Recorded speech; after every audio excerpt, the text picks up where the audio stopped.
daal di rek soobu si suñu ñaareelum pàcc bi mais dañuy si daal di rek dalal ki nga xamante rek nii mooy El Hadji Moctar Diallo mu nekk président Ligue paralympique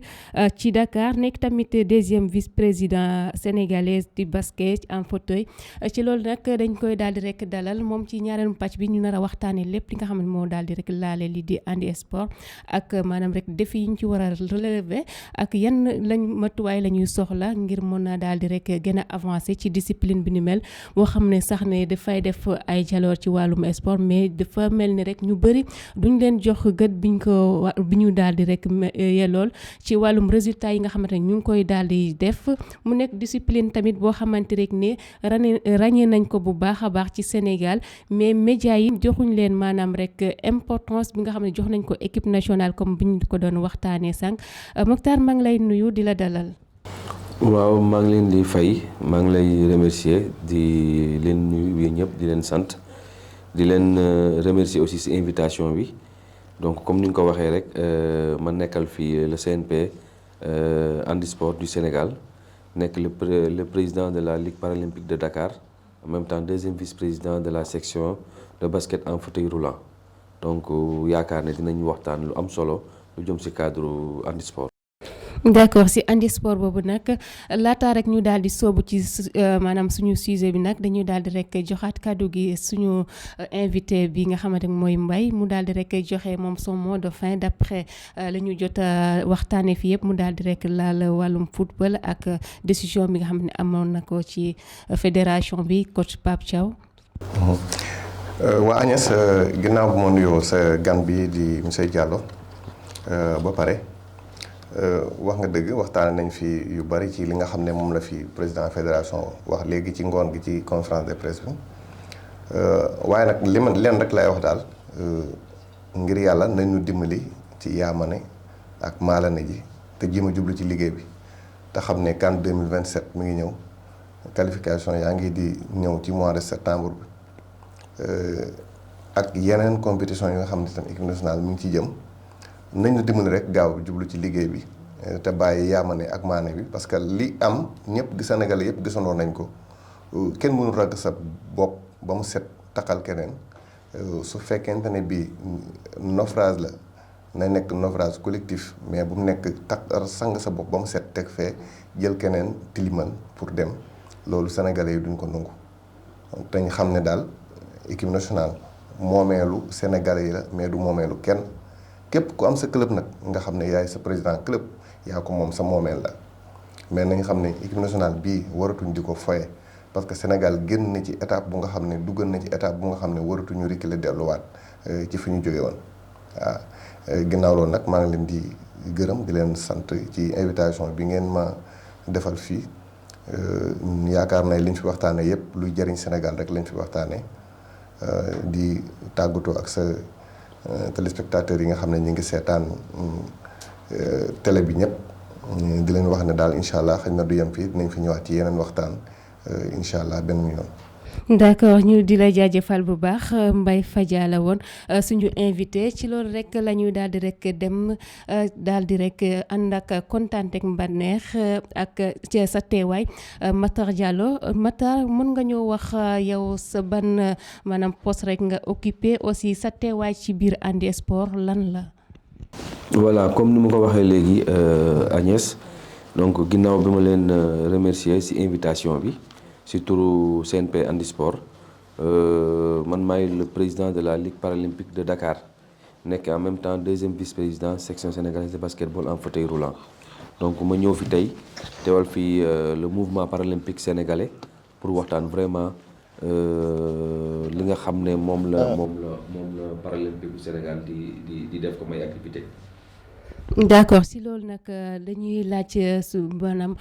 parallèle maanaam poste bi nga xamante rek ni moom jot nga ko occupé aussi ak handi sport ci jamono bi ñu toll lan mooy seen maanaam rek seen projet actuel ñuy daal di teg wala sax ci ban niveau la ñu toll ci seen wàllum activité yi nga xamante rek ni ñu ngi koy jot di amal. waaw le mouvement paralympique sénégalais je pense que ñu ngi def li nga xam ne moom la ñu dénk mooy di détecter ay jeunes talents ay athlètes di leen former di leen teg ci yenn conditions de performance boobu ay compétition internationale amee ñu mën a inscrire suñu ay athlètes jaar procédure bi nga xam ne moom la ñu war a jaar pour mën a compétir loolu ci suñu ay athlètes. Donc le CNP à travers le président Cheikh Ndiaye ak le secrétaire général monsieur Yoro Niang donc ñu nekk di liggéey ci cadre boobu ànd aussi ak yeneen collaborateurs mooy comité exécutif bi nga xam ne moom moo sekk le CNP ak ay sections yi nga xam ne yeneen discipline yi nga xam ne yëpp dañoo bootu ci le CNP ku nekk fi nga nekk ngay def li nga xam ne moom la sa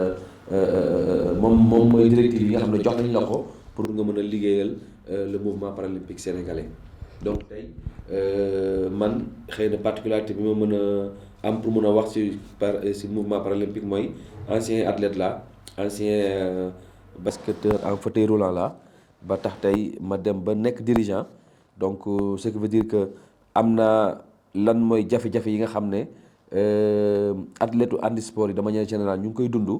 et particulièrement discipline bu mel ni tey le basket en fauteuil yi nga xam ne dafa am lu muy laaj comme matériel. Donc tey ñun mën nañ ci wax à tête reposée parce que dañ ko dund ba tey ñu nekk ay dirigeants xam aussi ñi nga xam ne ñoom lañ yor difficultés yi nga xam ne ñu ngi koy dund pour que ñu mën a pratiquer seen ay disciplines dans de meilleures conditions. D'accord ci maanaam jafe-jafe yooyu nga xam ne yéen a ngi koy dund en tant que ancien athlète yan maanaam yan lañ ci mën a jàpp ni ñoo gën a nekk ay principaux obstacles ci seen wàllum discipline boobu di handisport fii ci Sénégal. Oui, je pense que le sport de manière générale ñëpp xam nañ principal problème bi gars yi di am mooy c'est finance daanaka je pense que fu mu manqué rek foofu pour nga mën a am résultat bu baax. dina jafe donc ñun aussi c'est la même chose problème finance la ñuy am ay partenaires yuy accompagner handisport ay bonne volonté n'est-ce pas yoo xam ne war nañ comme ni ñuy defee ci ni ñuy jàppee ci yeneen disciplines yi ñun dañuy sentir ne tout le temps dañuy xaw a bàyyi tuuti à côté même si que am na ay partenaires quelques partenaires yoo xam ne ñu ngi ñuy accompagner chaque année ci yenn partenariats yi. Mais terewul ba léegi jafe-jafe yaa ngi fi lu mel ni tey état du Sénégal à travers le ministère des sports de la jeunesse et des sports ñoom ñooy suñuy tutelle ñooñu aussi seen warugar ñu ngi koy def à travers tout ce qui est compétition internationale loolu c'est le ministère qui le prend en charge actuellement année bi tout ce qui est compétition internationale c'est le ministère qui l'a prise en charge lu mel ni basketball en fauteuil bi dem nañ fi ñaari compétition internationale ministère moo jël lépp en charge teg ñu dans de très bonnes conditions vraiment et loolu def nañ ko mais au niveau local la ñuy am yenn jafe-jafe yi en dehors de basket en fauteuil bi aussi il y a l'athlétisme mooy athlètes yi nga xam ne dañuy def ay lancer javelot ay tir à l'arc ak yooyu noonu yëpp ñu ngi ciy def ay résultats yu baax à travers compétition yu ñuy dem mais au niveau local la ñuy jànkonteel ay problèmes te loolu aussi vraiment bëgg nañ ñu gën a bàyyi xel gën a taxawu athlètes yi nga xam ne ñu ngi pratiquer handisport. léegi au niveau national boobu ngay wax ne yéen a ngi ciy jànkonteel ay jafe-jafe yooyu yan lañ ci mën a jàpp ne mooy les yi nga xamante ne moo leen gën a soxal actuellement ngeen bëggoon ñu taxaw leen ci nu mu gën a gaawee ngir ngeen am li ngeen soxla ci seen discipline boobu di handisport. Par exemple tey boo xoolee discipline yi bëri nañu am na discipline individuelle am na discipline collective par exemple lu mel ni basketball en fauteuil bi suñu principale difficulté. Matériel parce que fauteuil vélo yi ñuy utiliser c'est des fauteuils yoo xam ne dafa war a nekk aux normes te tey cheraay yi nga xam ne cher na nekkul à la portée des clubs waxatuma la pour les joueurs yi nga xam ne ñoom ñoo koy pratiquer donc loolu c'est suñu principale difficulté yi la bokk beneen affaire bi aussi mooy ñeneen ñi accompagnement bi nga xam ne athlètes yi parce que tey boo jëlee un jeune athlète jëlee ko ci benn environnement nga bëgg initier à ce que mu pratiquer sport buy ñëw di entraîner y a le minimum n'est-ce pas war nga ko teg ci yenn conditions d'entraînement yoo xam ne kooku di nga ko may courage di nga ko may doole pour que mu am volonté mën a nekk ci discipline bi te loolu boo ko amulee day metti donc ce qui fait que ñun on a en général ces difficultés là il y a les dirigeants qui sont là ñu ngi def ay efforts à travers le CNP mais gis nañ ne manquement bi dafa bëri trop par rapport ak objectif yi nga xam ne dañ koy am si athlètes yooyu quoi. aussi ci manquement yooyu est-ce que tamit yéen ci seen biir yéen a ngi def ay jéego ngir mën a dem xool yi ay partenaires yoo xamante ni peut-être yéen di ngeen a mën a gagner si ñoom loo xam ne dina leen gën a pousser ngeen a combler le vide yi nga xamante ni mu ngi nekk ci seen jafe-jafe comme ay wàllum photo yi nga cité noonu wala sax ci yenn infrastructure yoo xamante ni da ngeen koy soxla aussi ci seen déplacement yi. waaw partenaires yi ñu ngi koy démarcher ñu ngi def en tout cas bépp partenaire boo xam ne jàpp nañ la war nañ la mën a seeti nañ la bon am na ñoo xam ne wuyu si nañu n'est-ce pas à travers demande yi nga xam ne ñu ngi leen koy defal ñu ngi ñuy wuyu si ñu ngi siy jàpp mais dañuy gis ne gap bi day bëri différence bi day bëri xeebuñu li ñuy am si partenaires yooyu mais dañoo gis ne dafa tuuti te aussi bëriwuñu tey sur 10 partenaires bu fekkee benn wala ñaar wala ñett partenaires ñooy répondre say appel donc ñeneen ñi buñ ci ñëwoon jàpp comme ni ko ñeneen ñi defee xëy na dina tane tuuti quoi mais malheureusement ñi faral di répondre suñu ay appel bëriwul malheureusement loolu aussi day répercuter ci performance yi nga xam ne joueurs yi wala athlètes yi dañ koy faral di am bon je sais que ñun tooguñu parce que à travers compétition yi ñuy dem yi aussi ouverture yi nga xam ne mu ñu koy apporter mu ngi commencé di jur ay mbir yu positif parce que tey actuellement on a des partenaires espagnols yu fi nekk yoo xam ne dañoo ñëw en partenariat avec le CNP ak benn club privé club bu Wakam Andi Basket Club à travers le CNP ñu ngi nekk en partenariat ak association boobu benn association espagnole la boo xam ne aussi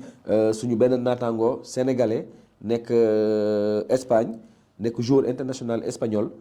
am di jiite fa benn association bu ñuy wax ñoo far ànd ak ay partenaires am ak ay joueurs de haut niveau ñëw Sénégal actuellement di def ay stage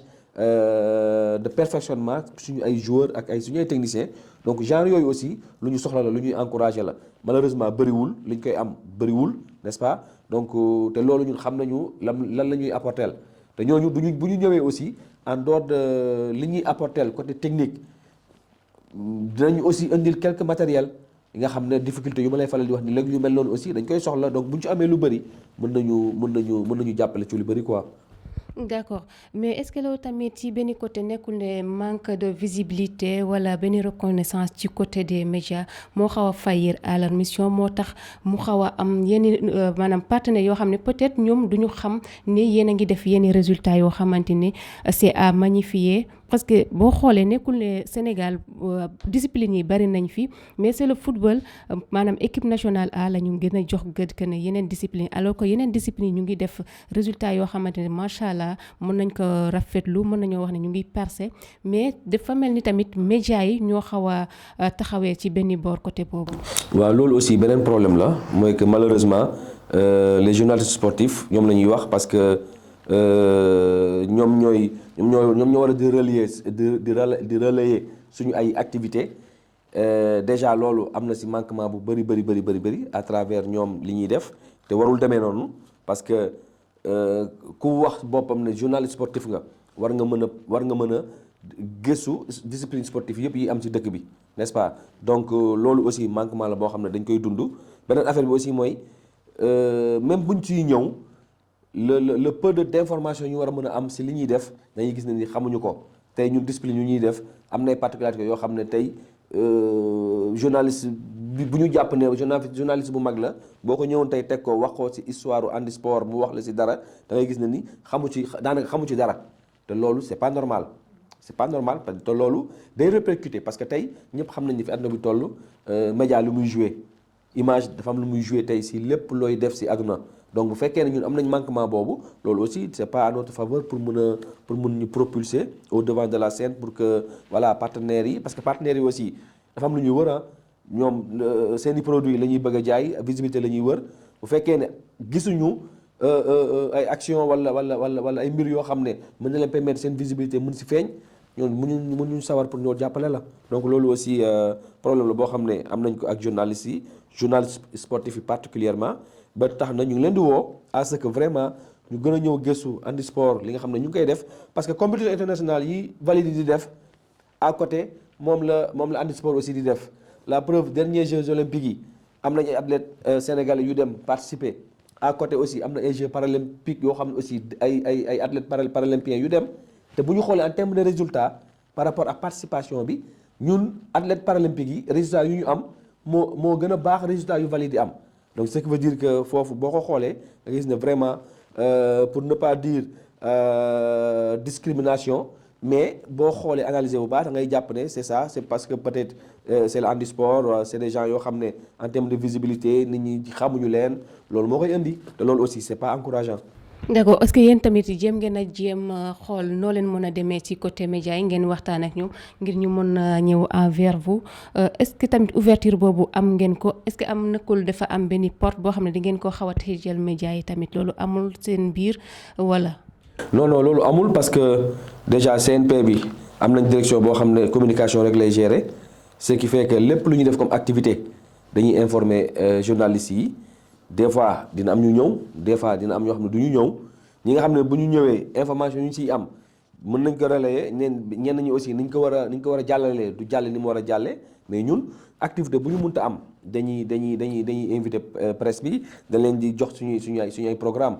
actuellement fi may wax yow nii fii ak 2 semaines ñu ngi si en plein championnat di terminer suñu phase de poule bay war a jouer ay play-off week-end prochain di préparer finale championnat national le 26 juillet mais tey boo xoolee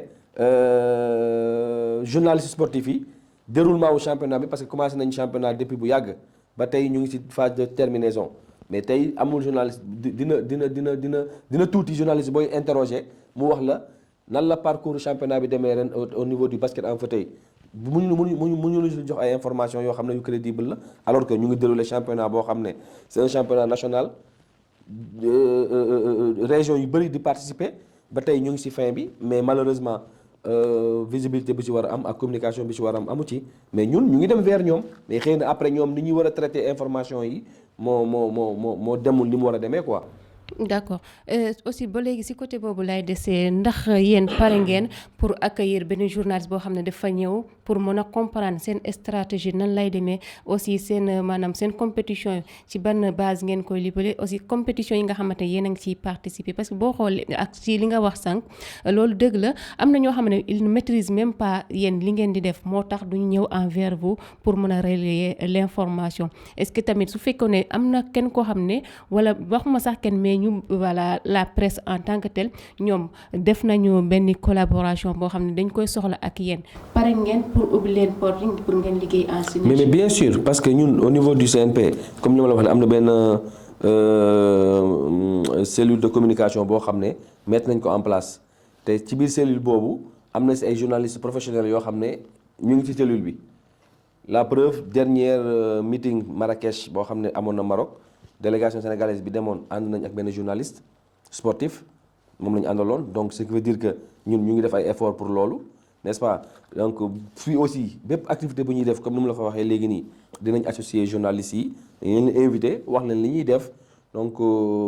xëy na liggéey bi war a am après loolu moo des te vraiment di leen woo si loolu pour que ñoom aussi ñu mën a gën a gëstu ñun mënuñu bañ a dem vers journalistes yi parce que li ñuy def pour ñu wax ci il faut ñu dem seeti journalistes yi mais après traitement bi ci war a am la ñu gis ne ni moom mooy manqué loolu nag vraiment c'est à leur niveau parce que ñoom ñooy professionnels dans le domaine donc ñoom ñoo war a xool nu ñuy mën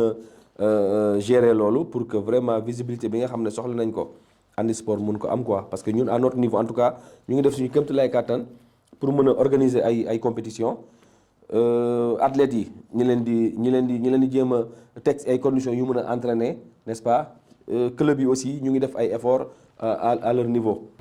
d'accord léegi actuellement yan compétition ngeen di nekk di waajal ci niveau national ak international. bon niveau national comme ma la wax léegi championnat buy waaj a jeex boo xam ne jeex na week-end bi ñuy jouer play-off yi week-end prochain pour mën a jouer après la finale le 26 juillet. donc loolu mooy programme bi gën a à court terme boo xam ne le basket en fauteuil mu ngi koy def sinon yeneen discipline yi aussi ñoom aussi ñu ngi ci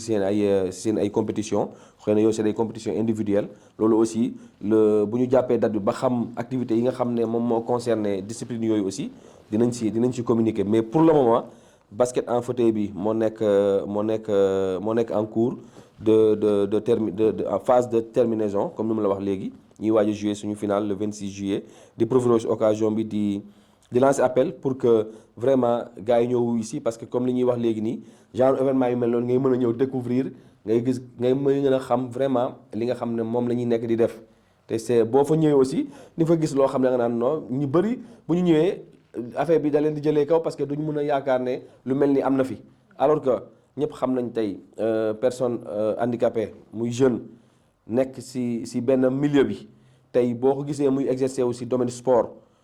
ñooñu dañu war a encourager jàppale leen parce que xam nañ tey sport lu mu mën a defal ñun tey bu ñu xoolee ñun ñi nga xam ne ay anciens joueurs la ñu woon suñu ay morom ñu bëri tey ñu ngi en Europe nekk ay joueurs professionnels bu vacances jotee dañuy ñëw ay vacances comme suñu ay footballeurs ñu ñëwee vacances athlètes yi aussi la même chose ñoom aussi tey ñu nekk ay chefs de famille yoo xam ne ay responsables lañu te ñooñu gannaaw yàlla sport bi moo leen may loolu donc seen jeunes yi fi nekk aussi nekk ci yenn milieux yi je pense que image yooyu bu ñu koy wonee di ko véhiculer ñooñu mën nañ leen may courage pour que ñu mën a ñëw aussi dugg ci domaine sport bi te ñu mun ci am lu ne parce que foofu la àdduna bi toll foofu la sport toll donc loolu mooy activité bi nga xam ne vraiment ñu ngi ciy jëm beneen affaire bi aussi mooy maa ngi lay wax léegi waxu ay partenaires espagnols yu fi nekk actuellement di dérouler beneen programme boo xam ne c'est toujours dans ce cadre là mais foofu xëy na c'est plus pour le basket en fauteuil suba lañ am benn cérémonie de remise de matériel boo xam ne dañu ko indil ak club bi nga xam ne ñoom lañ nekk en partenariat mooy le club de Wakam Handi Basket suba lañ leen defal cérémonie de remise de matériel bi loolu aussi mu nekk vraiment cérémonie bu am solo parce que c'est une première en tout cas envergure bu mel nii ñuy am des partenaires étrangers di fi ñëw di indi ay matériels yoo xam ne c'est des matériels de haut niveau yoo xam ne soxla nañ ko te loolu bokk na ci suñu ay principal problème yoo xam ne blocage la ci suñu performance donc loolu aussi vraiment di profiter aussi seen antenne bi pour jàllale information boobu wax ni gars yi vraiment nañu ñëw gëstu lu ñuy def parce que c'est important au niveau international ñu ngi am ay écho yu positif yu jëm ci suñu ay performance yi nga xam ne suñu ay joueurs ñi leen di gis à travers compétition yi ñuy dem wala suñu ay joueurs di nekk di évoluer en Europe dañuy gis tout le temps dañuy am ay retour tout le temps tey fi may wax ak yow nii chaque fois ñu ngi jot ay contacts yoo xam ne c'est des techniciens européens yoo xam ne envie bi ñuy am mooy ñëw yor équipe nationale du Sénégal te loolu c'est pas donné à n'importe qui ñun bu ñu amee lu mel noonu au niveau international ñu gis loolu ci ñun donc au niveau local war nañu mën a gën a bàyyi xel ci vraiment li nga xam ne ñu ngi koy def quoi. aussi ci côté visibilité boobu ci côté international yi pour seen joueurs yi est-ce que tamit yéen a ngi liggéey ci côté boobu ak ban accompagnement ngeen di def ak xale yi ngir mën leen a may benn visibilité boo xamante ne ça va vendre l'handisport au niveau international ngir ñoom ñu mën a intéressé wu comme ni nga ko waxee sànq. xam nga su ma la nee tey ñu ngi am ay retours yu positif te loolu c'est à travers compétition yi nga xam ne ñu ngi dem. mooy visibilité bi ñuy wax léegi nii parce que dañ leen di seetaan gis leen ñu gis ay talent n'est-ce pas mu intéressé leen ba ñu bëgg a ñëw di fi def ay action loolu déjà c'est quelque chose beneen affaire bi aussi mooy activité yu ñuy def au niveau local mooy par exemple finale bi ñu war a jouer le 26 déjà il y a 2 ans yu mujj yëpp suñuy finalu championnat c'est en direct à la télé loolu aussi ñëpp xam nañu lan lay drainer comme image ak yu mel noonu donc loolu da ngay gis ay jeunes yoo xam ne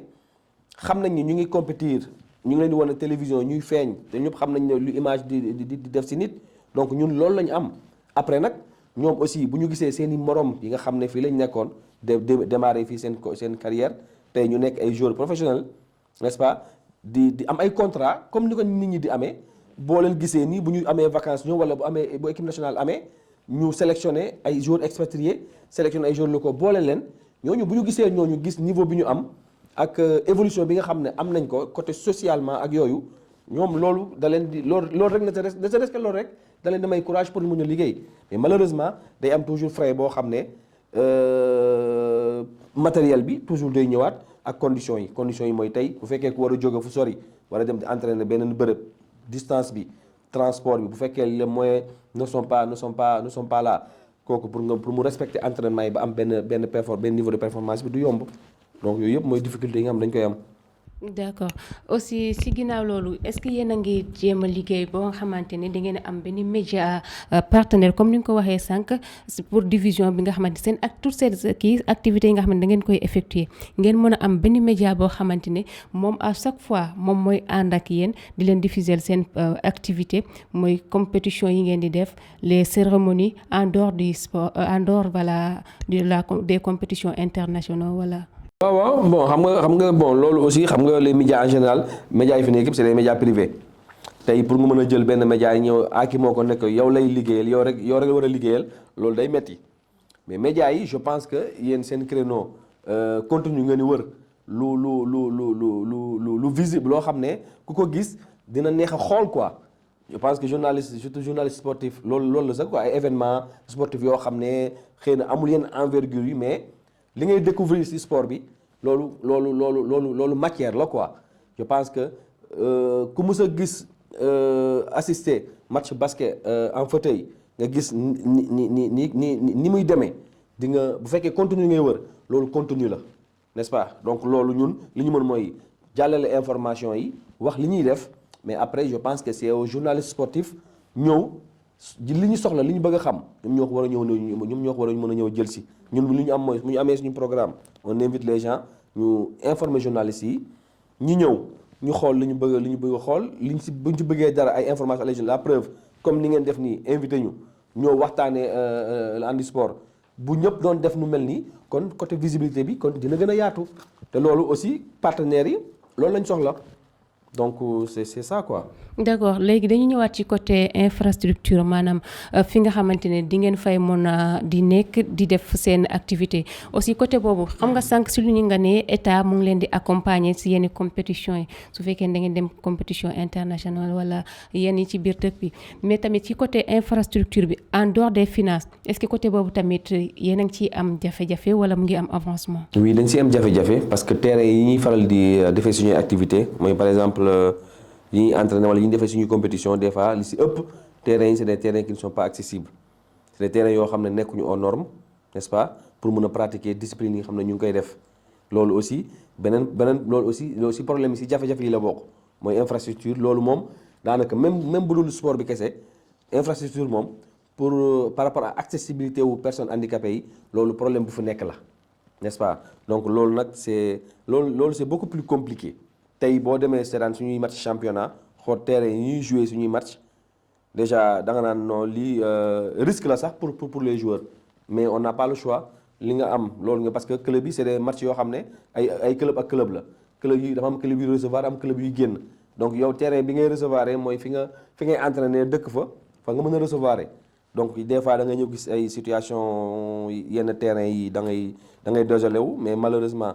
noonu looloo fi nekk loolu aussi on demande vraiment aux autorités ñu mën ñu bàyyi xel surtout au niveau des mairies ñoom ñoo war a jël loolu en charge parce que terrain yi ñuy tabax infrastructure sportive yi ñuy defar ci quartier yi ñoom ñoo war a tenir en compte aspect boobu loolu aussi ci jafe-jafe yi nga xam ne dañ koy dund ci la bokk xëy na dernièrement lu mel ni stade Léopold Sédar Senghor nga xam ne ñu ngi koy doog a ubbi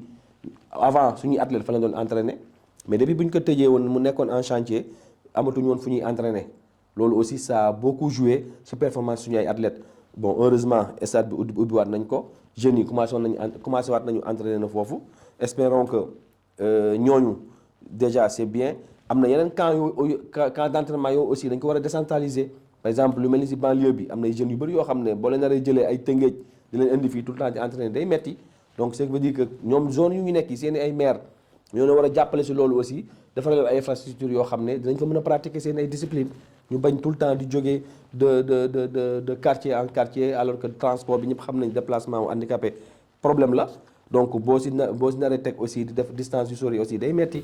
d'accord ci déplacement boobu tamit lay ñëw ci seen déplacement yi naka lay demee da ngeen di organiser wu dañuy am ay bis yoo xamante soo leen amee match moo leen di yóbbu wala da ngeen di def le jour ji ngeen dem xool ci benn garage bi loué foofu benn oto boo xamante moo leen di yóbbu indiwaat leen. waaw bon club yi en général bu ñuy déplacé wu quand même club bu nekk daanaka amoo xëy na du ñëpp am seeni bisu bopp mais am nay bus yoo xam ne moom moo adapté wu ak déplacement ñuy def ak suñuy matériels ñuy utiliser donc club bi ñuy déplacé di jouer ji dañuy dem xool bus yi nga xam ne mën na jël matériel yi nga xam ne moom la ñu utiliser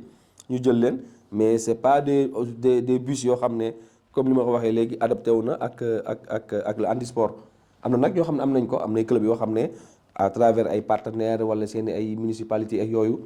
dañ leen dimbali jox leen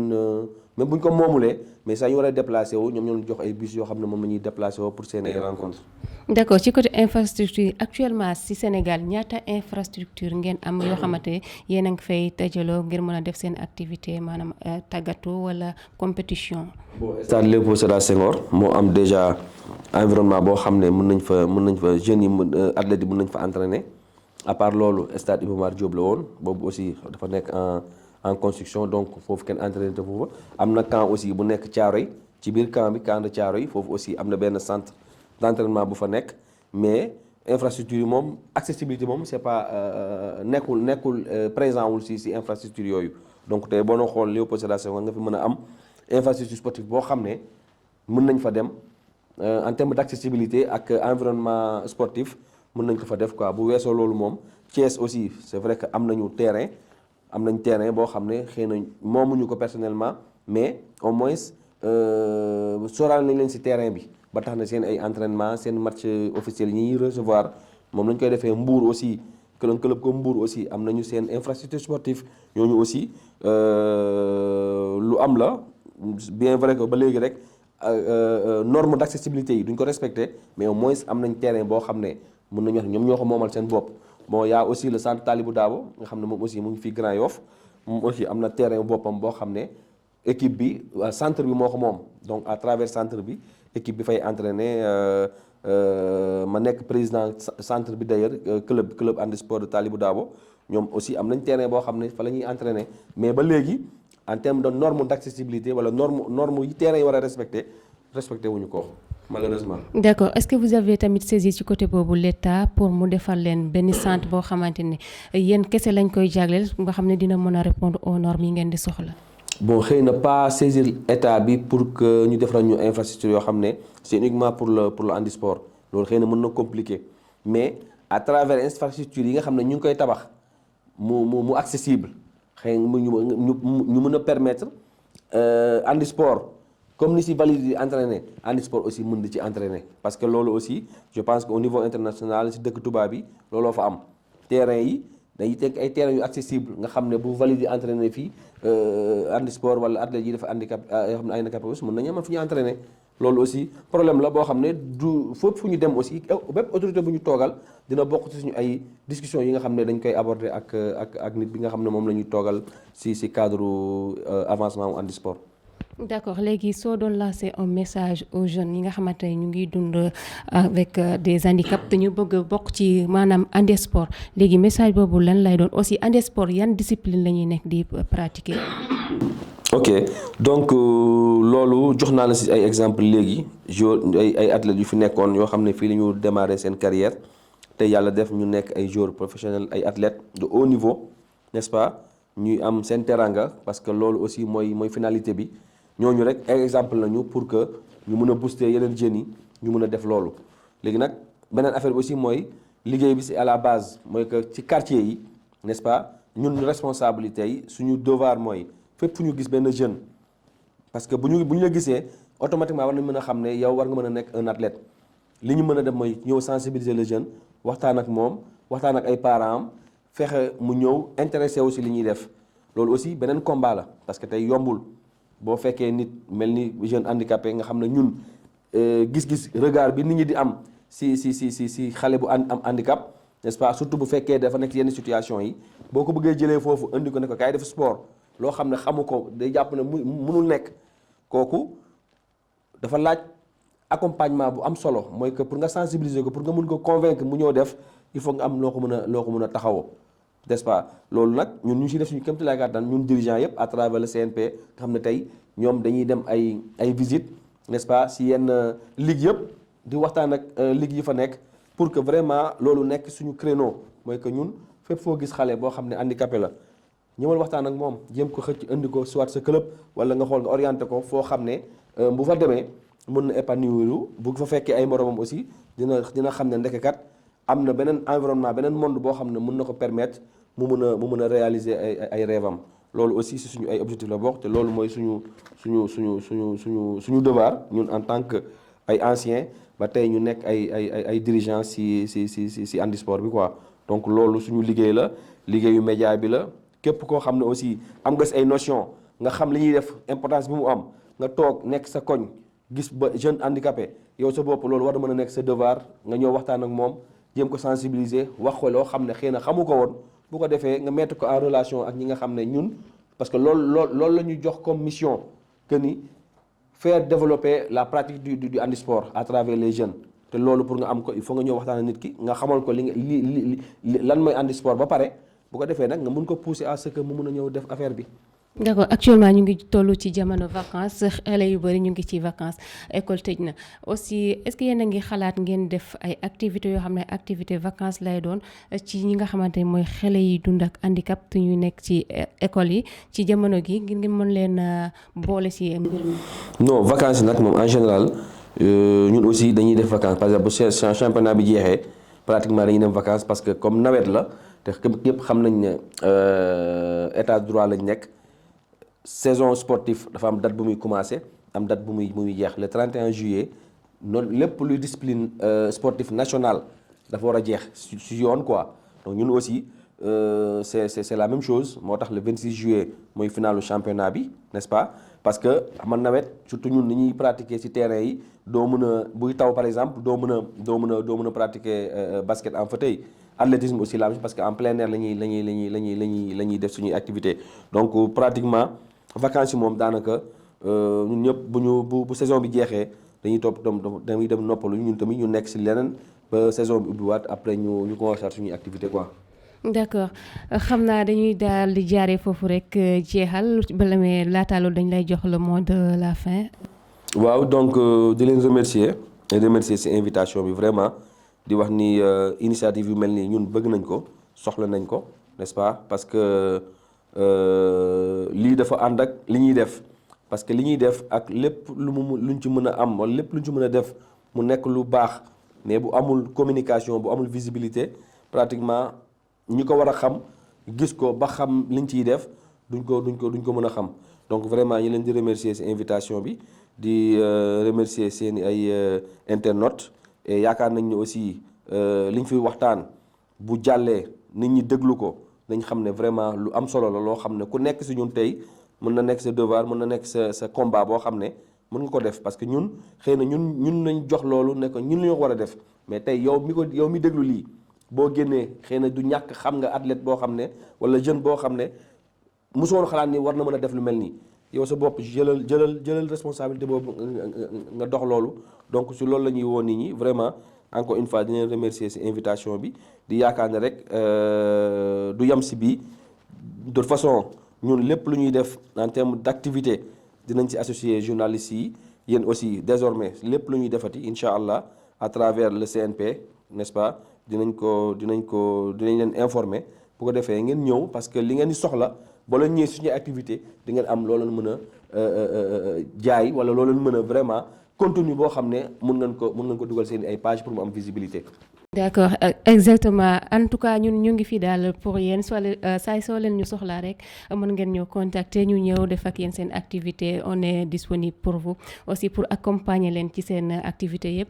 foofu la ñu nag jaaree rek daal di tëj mais mu nekkoon El Hadji Moctar Diallo nekk président Ligue paralympique bu Dakar aussi nekk deuxième vice-président sénégalais de basket en fauteuil ñu doon